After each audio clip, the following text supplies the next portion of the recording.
مولانا رومی فرماتے ہیں کہ اگر تم قرآن کو آنکھوں سے دیکھو گے تو الفاظ نظر آئیں گے، دماغ سے دیکھو گے تو علم نظر آئے گا، دل سے دیکھو گے تو محبت نظر آئے گی، اور اگر اپنی روح سے دیکھو گے تو تمہیں خدا نظر آئے گا۔ اللہ تعالیٰ نے فرمایا، اپنی امت سے کہنا کہ میرا ذکر اپنی انگلیوں پر کیا کرو، جب تم اندھیری قبر میں تنہا ہوگے تو یہ انگلیاں آپ کی قبر کو روشن کر دیں گی۔ آپ صلی اللہ علیہ وآلہ وسلم نے فرمایا، آباد رہے وہ شخص جو میری حدیث کو دوسروں تک پہنچائے۔ نماز پڑھا کیجئے، میرے نبی صلی اللہ علیہ وآلہ وسلم کی آنکھوں کی ٹھنڈک ہے۔ زندگی چھوٹی نہیں ہوتی، ہم جینا ہی دیر سے شروع کرتے ہیں۔ جب تک راستے سمجھ میں آتے ہیں تب تک لوٹنے کا وقت ہو جاتا ہے۔ حضرت محمد صلی اللہ علیہ وآلہ وسلم نے فرمایا، اپنی ماں کے سامنے اف تک نہ کیا کرو، جب بھی بات کرو ایک غلام بن کر بات کرو۔ کیا یہ محض اتفاق ہے کہ انسان میں موجود 97,000 کلومیٹر لمبی رگیں آپس میں گچ مچ نہیں ہوتی، جبکہ آپ اپنے ہینڈز فری اسپیکر کی تاریں دن میں کئی مرتبہ صحیح کرتے ہیں؟ کاش ہم تم کو اتنی اہمیت نہ دیتے تو آج تم ہم کو اتنی اذیت نہ دیتے۔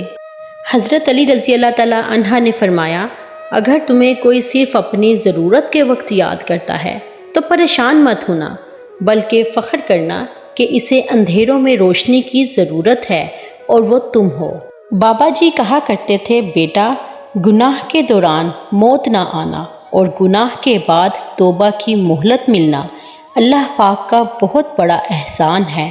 یا اللہ ہمیں سخاوت والا رزق، بندگی والی زندگی، عاجزی والی عبادت اور ایمان والی موت نصیب فرما، آمین۔ ہم اس کے دل میں نہیں تھے، بس اس کے فون میں تھے۔ کبھی کبھی زندگی ایسی ٹھوکر مارتی ہے کہ انسان سیدھا سجدے میں جا گرتا ہے۔ ہماری ہڈیوں سے گوشت تو اتر سکتا ہے، لیکن ہمارے دلوں سے نبی کریم صلی اللہ علیہ وآلہ وسلم کی محبت نہیں۔ قیامت کا دن ہوگا، ہر کوئی پکارے گا، یا اللہ میری جان بچا۔ اچانک ایک آواز آئے گی، یا اللہ میری امت کو بخش دے، بے شک وہ ہمارے نبی صلی اللہ علیہ وآلہ وسلم ہوں گے۔ سسکیاں، سجدے میں جھکے سر کے ساتھ سبحان ربی الاعلیٰ، ان کلمات کی بیچ جو سسکیاں گونجتی ہیں وہ عرش پہ بیٹھا شہنشاہوں کا شہنشاہ بڑے پیار سے سنتا ہے۔ دعائیں تو اس چیز کو بھی تم تک کھینچ لاتی ہیں جو تمہارے نصیب کا حصہ نہیں ہوتی۔ انشاءاللہ اگر یہ وقت آزمائشوں کا ہے تو اگلا وقت معجزوں کا ہوگا۔ پانی بند ہونا تو صرف ایک امتحان تھا، ورنہ میرے حسین اس نسل سے ہیں کہ ایڑی ماریں تو چشمہ جاری فرما دیں۔ ماں باپ، موت سے اتنا ڈر نہیں لگتا جتنا ماں باپ کے بغیر جینے سے لگتا ہے۔ اللہ تعالی ہم سب کے والدین کو لمبی عمر دے، آمین۔ کم ظرفی، پتہ ہے کم ظرفی کی آخری حد کیا ہے؟ ایک معصوم گڑیا کو جب پہلی محبت کے جال میں پھنسا کر شریک حیات بننے کا وعدہ کر کے دن رات اپنے جذبات کی تسکین کر کے مکر جانا۔ زندگی اس اذان سے شروع ہوتی ہے جس کی نماز نہیں ہوتی، اور اس نماز پہ ختم ہوتی ہے جس کی اذان نہیں ہوتی۔ بابا کی شہزادی، کسی بابا کی شہزادی کو اتنا نہ رلاؤ کہ وہ نماز پڑھتے پڑھتے اللہ کے سامنے تمہیں یاد کر کے روتی رہے۔ دل، حضرت علی رضی اللہ تعالیٰ عنہ نے فرمایا، ہمیشہ زندگی میں ایسے لوگوں کو پسند کرو جن کا دل چہرے سے زیادہ خوبصورت ہو۔ چھوٹی سی خواہش، جی چاہتا ہے تمہارے ساتھ نماز پڑھوں، اور جب دعا مانگے تو ایک ہاتھ تمہارا اور ایک میرا ہو۔ میں واقعی امیر ہوں کیونکہ میرے پاس وہ چیزیں ہیں جو پیسوں سے نہیں خریدی جا سکتی۔ میرے پاس محبت کرنے والے لوگ ہیں، میرے لیے دعائیں کرنے والے ہونٹ ابھی سلامت ہیں، میری فکر کرنے والے انسان بھی میرے ساتھ ہیں جو کہ دنیا کی کسی بھی شے سے زیادہ قیمتی ہیں۔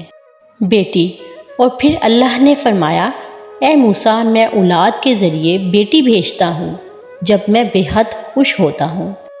باپ، ماں کے قدموں تلے تو جنت ہوتی ہے، لیکن باپ کے قدموں تلے پتہ ہے کیا ہوتا ہے؟ باپ کے قدموں کے نیچے ایک پرانا جوتا ہوتا ہے جو اولاد کی خاطر رزق حلال کی جدوجہد میں دربدر ہوتے ہوتے گھس جاتا ہے۔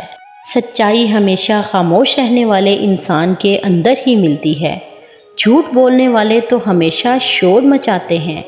اللہ تمہاری دعاؤں کو نصیب سے ہارنے نہیں دے گا، اور یقین رکھو معجزے صبر کرنے والوں کے لیے ہوتے ہیں۔ خواہشیں ادھوری ہوں تو رب کتنا یاد آتا ہے نا۔ پختہ یقین ہو تو اللہ قبولیت کی مہر لگانے میں دیر نہیں کرتا۔ اگر کوئی آپ سے کہے میرے لیے دعا کرنا تو واقع کیجیے گا، کون جانے اس لمحے دنیا اس کے دل پر کتنی بھاری پڑ رہی ہو۔ یا اللہ، آج کے دن جتنے بھی ہاتھ تیری بارگاہ میں اٹھے ہیں ان سب کی دعا قبول فرما، آمین یا رب العالمین۔ دعا کی سب سے بڑی خوبی یہ ہے کہ جہاں دعا مانگنے والا ہے وہیں دعا سننے والا ہے۔ اگر آپ با آواز بلند دعا مانگیں گے تو وہ دور سے سنتا ہے، اور اگر دل ہی دل میں مانگیں گے تو وہ وہیں موجود ہوتا ہے۔ ہر مشین کے ساتھ ایک مینول بک ملتی ہے، انسان کی مینول بک قرآن مجید ہے۔